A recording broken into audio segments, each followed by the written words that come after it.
أعوذ بالله من الشيطان الرجيم. بسم الله الرحمن الرحيم. وأسروا قولكم أو اجهروا به إنه عليم بذات الصدور. ترجمہ: اور تم اپنی بات آہستہ کہو یا آواز سے، وہ تو دلوں کی جانتا ہے. تفسیر: وَأَسِرُّوا قَوْلَكُمْ أَوِ اجْهَرُوا بِهِ.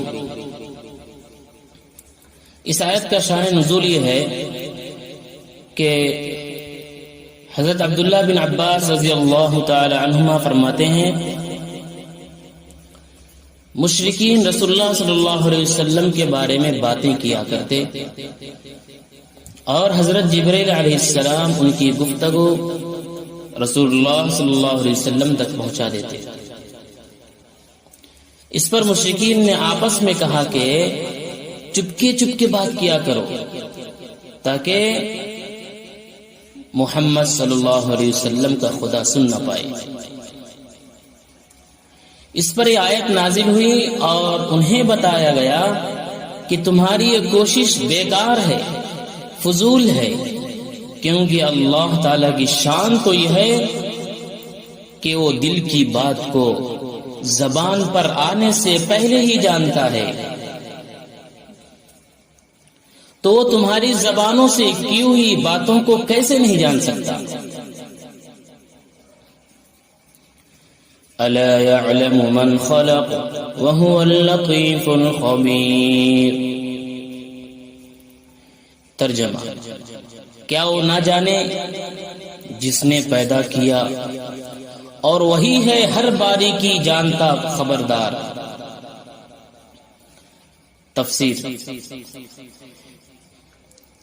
اس سے پہلی آیت میں کیے ہوئے دعویٰ کی دلیل دیتے ہوئے ارشاد فرمایا کہ جس اللہ نے اپنی کامل حکمت سے تمام چیزوں کو وجود بخشا ہے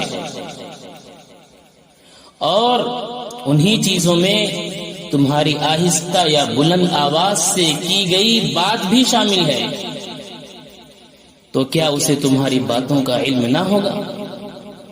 حالانکہ اس کی شان تو یہ ہے کہ وہ ہر باریکی کو جاننے والا ہے، یہاں تک کہ وہ اندھیری رات میں کالے پتھر پر چلنے والی کالی چیونٹی کے نشانات کو بھی دیکھتا ہے اور وہ تمام باطنی پوشیدہ چیزوں پر خبردار ہے.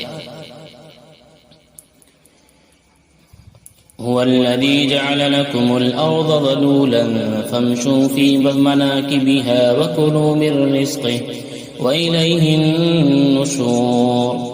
ترجمہ: وہی ہے جس نے تمہارے لیے زمین تابع کر دی، مسخر کر دیا، تو اس کے راستوں میں چلو اور اللہ کی روزی میں سے کھاؤ اور اسی کی طرف اٹھنا ہے. اللہ نے بندوں کی مصلحت کے لیے اوپر 7 مضبوط اور خوبصورت آسمان بنائے اور دوسرا انتظام یہ کیا کہ چوڑی چکلی زمین بنائی اور اس کو انسان کے لیے تابع کر دیا.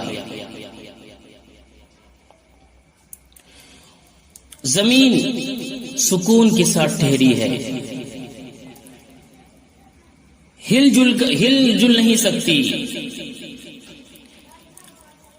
پہاڑوں کی میخیں اس میں گاڑ دی ہیں، پانی کے چشمے اس میں جاری کر دیے ہیں، قسم قسم کے نفع اس میں اللہ نے رکھ دیے ہیں، پھل اور اناج اسی میں سے نکل رہا ہے.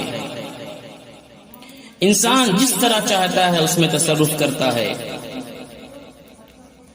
کودتا ہے، پھاندتا ہے، بوتا ہے، جوتتا ہے، اس کی راہوں میں چلتا ہے، پھرتا ہے. اس میں روزی کے اسباب اللہ تعالی نے پھیلا دیے. تاکہ اللہ کا رزق تلاش کرے، مگر یاد رکھے کہ کہیں بھی نکل جائے مرنا ضرور ہے، پھر قیامت کے دن زندہ ہو کر بارگاہ الہی میں حاضر ہونا ہے۔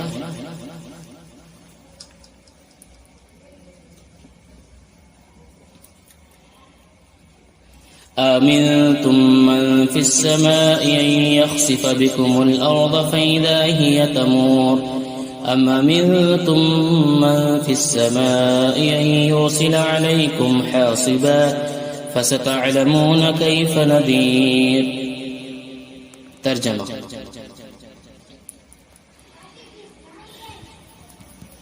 کیا تم اس سے نڈر ہو گئے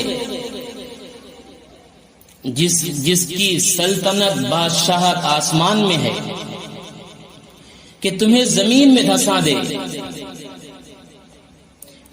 جبھی وہ کانپتی رہے؟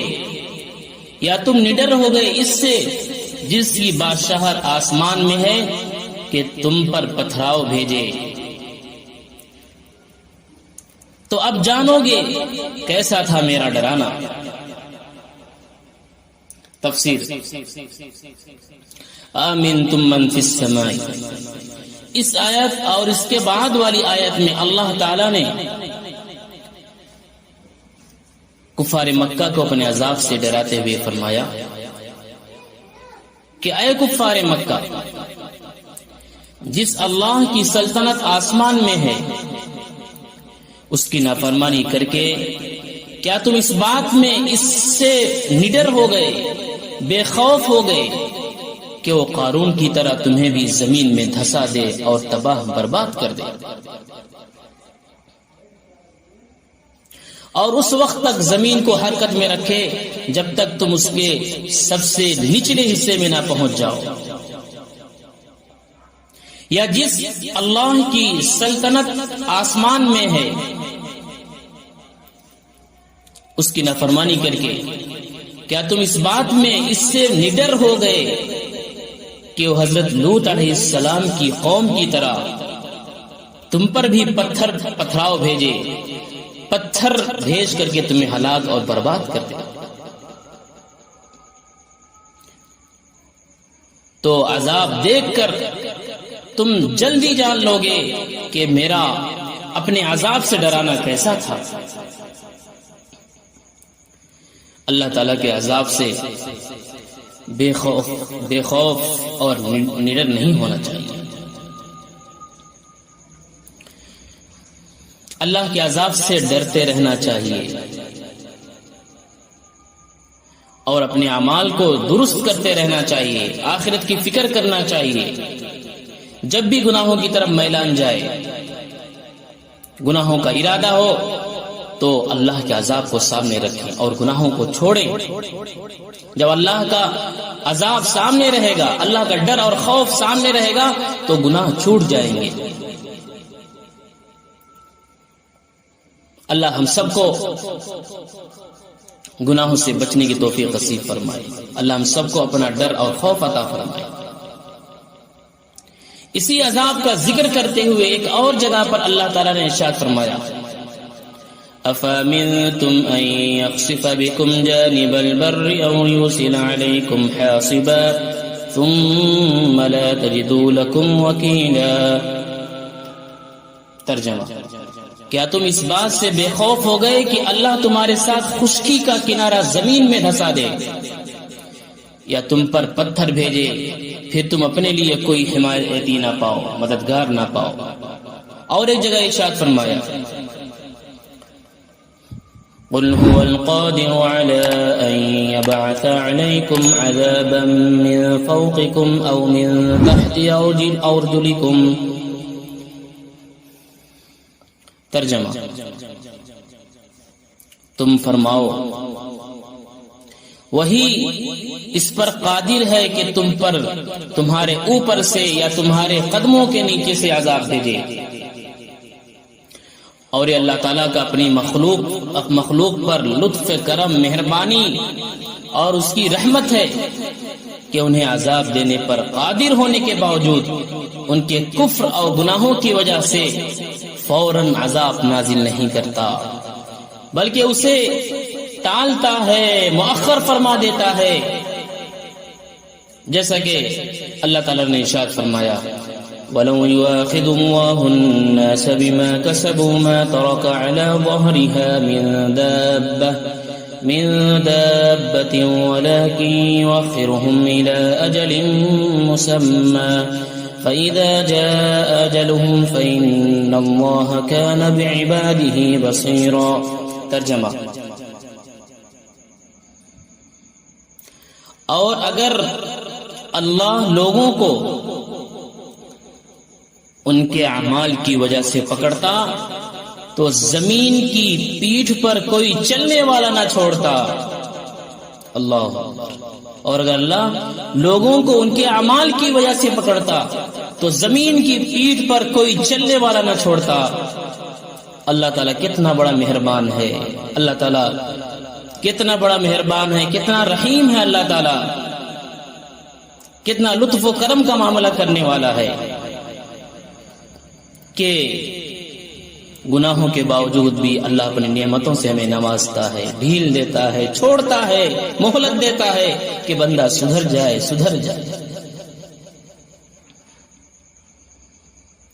تو اللہ تعالیٰ زمین کی پیٹھ پر، اگر اللہ تعالیٰ لوگوں کو ان کے اعمال کی وجہ سے پکڑتا تو زمین کی پیٹھ پر کوئی چلنے والا نہ چھوڑتا،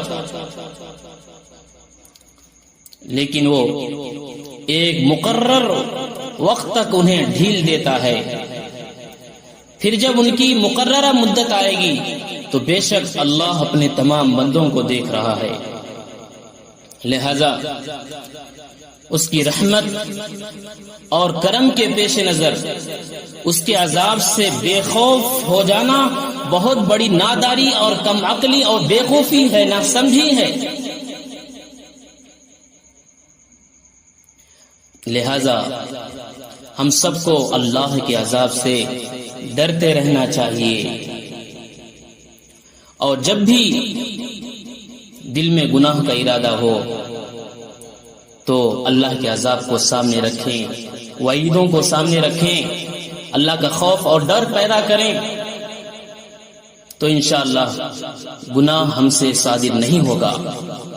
اللہ سے دعا فرمائیں کہ اللہ ہم سب کو عذاب جہنم سے حفاظت فرمائے، اللہ ساری امت مسلمہ کو جنت الفردوس میں مقام نصیب فرمائے، اور اللہ تعالی ہم سب کو اپنا خوف اور ڈر نصیب فرمائے۔ آمین۔ واخر دعوانا الحمدللہ رب العالمین۔